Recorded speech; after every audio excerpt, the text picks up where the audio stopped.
Hello everyone. तो आज के इस ट्यूटोरियल में हम वर्चुअल क्राइम के बारे में बात करेंगे। तो ये बहुत ही इंटरेस्टिंग टॉपिक है और जिन लोगों को वर्चुअल क्राइम वर्चुअल वर्ल्ड के बारे में नहीं पता है उनको भी ये बहुत ही इंटरेस्टिंग चीज़ पता लगने वाली है।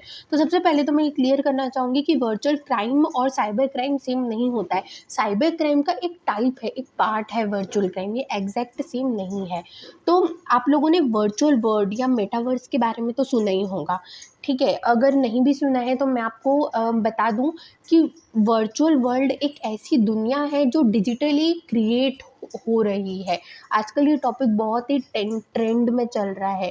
तो जो अभी रिसेंटली फेसबुक ने अपना जो नामकरण है वो मेटा कर दिया, उसके पीछे रीज़न यही था मेटावर्स। तो मेटावर्स क्या है? एक डिजिटल दुनिया है जो एक्चुअली जिसमें अपन क्या करते हैं, आपके मेरे जैसे लोग अपने अपने अवतार्स अपने अपने कैरेक्टर्स क्रिएट करके उस दुनिया में रह सकते हैं, लोगों से इंट्रैक्शन कर सकते हैं, लोगों से बातचीत कर सकते हैं। अगर आपको ये वर्चुअल वर्ल्ड के बारे में डिटेल में जानना है और आप नहीं जानते हैं तो मैं आपको एक लिंक दूंगी एक ध्रुव राठी के वीडियो की, उस पर जरूर जाना, बहुत ही इंटरेस्टिंग टॉपिक है। तो जैसे ही वर्चुअल वर्ल्ड की पॉपुलैरिटी बढ़ रही है वैसे ही एक शब्द नज़र में आ रहा है लोगों के, वर्चुअल क्राइम। क्योंकि अगर वर्चुअल वर्ल्ड एग्जिस्ट करता है तो ऑब्वियसली वहाँ पे क्राइम्स होगा। जहाँ पे लोग एक दूसरे से इंटरेक्ट करेंगे तो वहाँ पे क्रिमिनल एक्टिविटीज़ तो होगी, ये तो अंडरस्टूड है। तो the increasing popularity of online world और virtual world leads to the debate of whether there are such thing as virtual crimes. तो लोग जैसे ही वर्चुअल वर्ल्ड धीरे धीरे आगे बढ़ रहा है वैसे ही लोगों को बात करना पड़ रही है कि वर्चुअल क्राइम भी हो सकता है क्या, ठीक है। अब ये वर्चुअल क्राइम ये शब्द आए ही कब? जैसे कि जो छोटी छोटी वर्चुअल कम्युनिटी टैग्स, कुछ वर्चुअल कम्युनिटी क्या होती है कि एक ऐसी कम्युनिटी बन जाती है जहाँ पे लोग एक दूसरे के साथ कम्युनिकेट करते हैं, एक दूसरे के साथ इंटरेक्ट करते हैं। तो वर्चुअल क्राइम की शुरुआत तब हुई जब छोटी text picks virtual community picture में आई और huge graphic based online avatar games such as Second Life and World of Warcraft वो पिक्चर में आए। अब ये Second Life World of Warcraft ये क्या है? ये सिंपली ऑनलाइन गेम्स है। ये सेकेंड लाइफ गेम में क्या करते हैं लोग, अपने अपने कैरेक्टर्स अपने अपने अवतार क्रिएट करते हैं और वो अवतार्स क्या करते हैं, उस वर्चुअल वर्ल्ड में रहते हैं, लोगों से इंटरेक्ट करते हैं। तो जैसे ही ये वर्चुअल वर्ल्ड की पिक्चर सामने आई वैसे वर्चुअल क्राइम को भी कंसिडर किया जाने लगा, ठीक है। अब given the million of people are participating in online forum, जैसे ये जो गेम है जैसे सेकेंड लाइफ हो गया, या इसमें क्या हो रहा है, बहुत सारे लोग मिलियन ऑफ पीपल इस ऑनलाइन फोरम में इंटरेक्ट कर रहे हैं, पार्टिसिपेट कर रहे हैं। इस कारण क्या हो रहा है कि लोग एक दूसरे को हार्म भी कर सकते हैं, उनको एक प्लेटफॉर्म मिल रहा है इंटरेक्ट करने का। तो एक दूसरे को वो मेंटली हार्म कर सकते हैं, गलत शब्दों से एक दूसरे को बोल सकते हैं, अब्यूज़ कर सकते हैं एक दूसरे को, अवतार को। तो वर्चुअल क्राइम किस सेंस में होता है? जहाँ पे वर्चुअल वर्ल्ड है तो वर्चुअल क्राइम है। अब वर्चुअल वर्ल्ड क्या है सबको पता ही होगा, मेटावर्स के बारे में एक बहुत ही लीडिंग टेक्नोलॉजी है, अभी आने वाला है 5-6 सालों में। मार्क जुकरबर्ग ने कहा है कि वर्चुअल वर्ल्ड आ जाएगा, ठीक है। तो ऑब्वियसली वर्चुअल क्राइम भी पिक्चर में आएगा। अब ये वर्चुअल क्राइम ऐसा सबसे पहले कैसे कब दिखा गया था?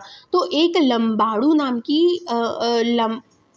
लैम्ब्डा मू नाम की एक टेक्स्ट बेस्ड वर्चुअल कम्युनिटी है, ठीक है। ये यूएस में थी एक कम्युनिटी जिसमें लोग एक्चुअली एक दूसरे को मैसेजेस सेंड कर सकते थे, टेक्स्ट के फॉर्म में एक दूसरे से इंटरेक्ट कर सकते हैं, ठीक है। अपने खुद के अवतार, जैसे मैं हूँ आप हो, हम एक अपने अवतार क्रिएट कर सकते हैं कस्टमाइज करके अपने हिसाब से, और एक दूसरे के अवतार से क्रिएट कर सकते हैं, टेक्स्ट के फॉर्म में बातचीत कर सकते हैं, है ना। The issue first come into the picture some years ago in an online community LambdaMOO which is a text based virtual community, और जिसमें लोग अपने खुद के कैरेक्टर्स बनाते हैं और एक दूसरे से इंटरेक्ट करते हैं। अब इस कम्युनिटी में क्या हो रहा था, एक मिस्टर बंगल नाम का एक कैरेक्टर था, उसने क्या करा, लोगों को स्पूफ्ड टेक्स्ट भेजना चालू कर दिए। उसमें उसने टेक्स्ट के माध्यम से लोगों को वॉयलेंट सेक्स के प्रति प्रवोक किया। इससे क्या हुआ कि एक दूसरे को लोग हार्म करने लग गए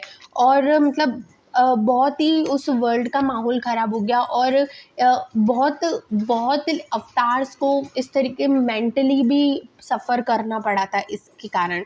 तो इसमें क्या हुआ, एक provoked most of the player to engage in violent sex acts and making it appear that they are doing it voluntary.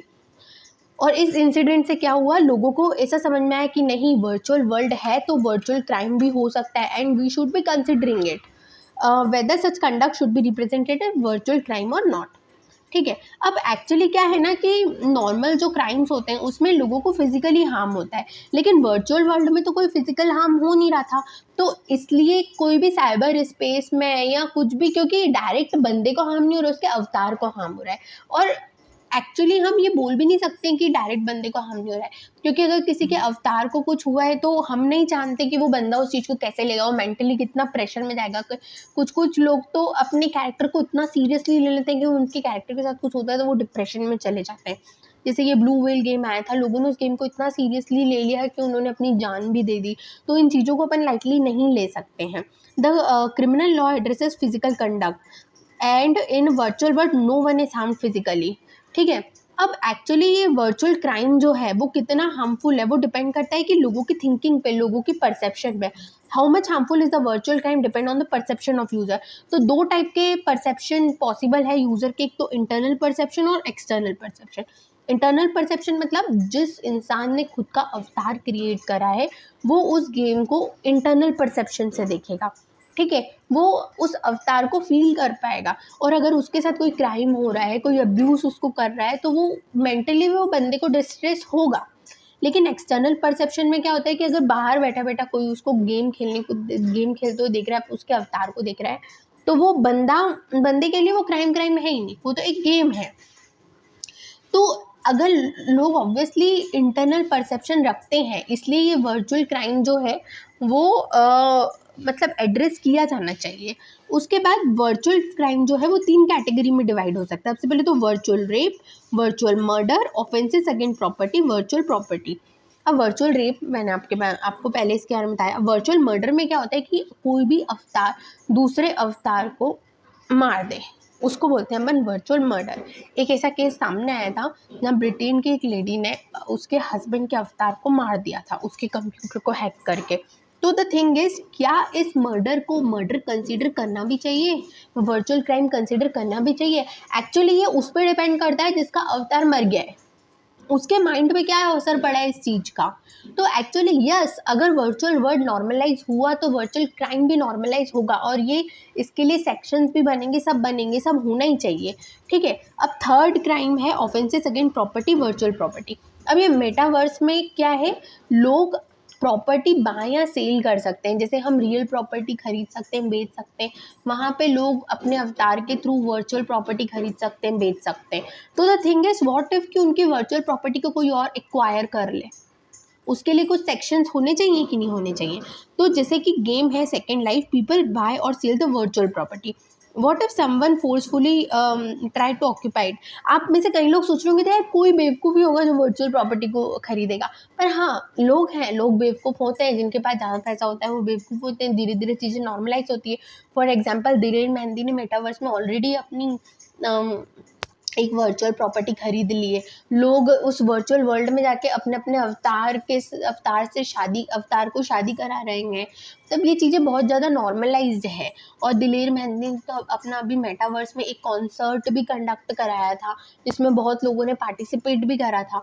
तो ये वर्चुअल वर्ल्ड जितना नॉर्मलाइज हो रहा है, वैसे वर्चुअल क्राइम भी नॉर्मलाइज हो रहे हैं। तो वर्चुअल क्राइम की बात कब होती है? जब वर्चुअल वर्ल्ड की बात में, वर्चुअल वर्ल्ड में होने वाले क्राइम्स को ही हम वर्चुअल क्राइम कहते हैं। तो आज के वीडियो के लिए इतना ही। अगर आपको मेरे ये वीडियो हेल्पफुल लग रहे हैं तो प्लीज़ मेरे चैनल को सब्सक्राइब और मेरे वीडियो को लाइक ज़रूर करना, और मुझे कमेंट में ये ज़रूर बताना कि आपने ये पहली बार देखा है वर्चुअल वर्ल्ड का कंसेप्ट, कि आप पहले भी इसे भी जानते थे। Thank you.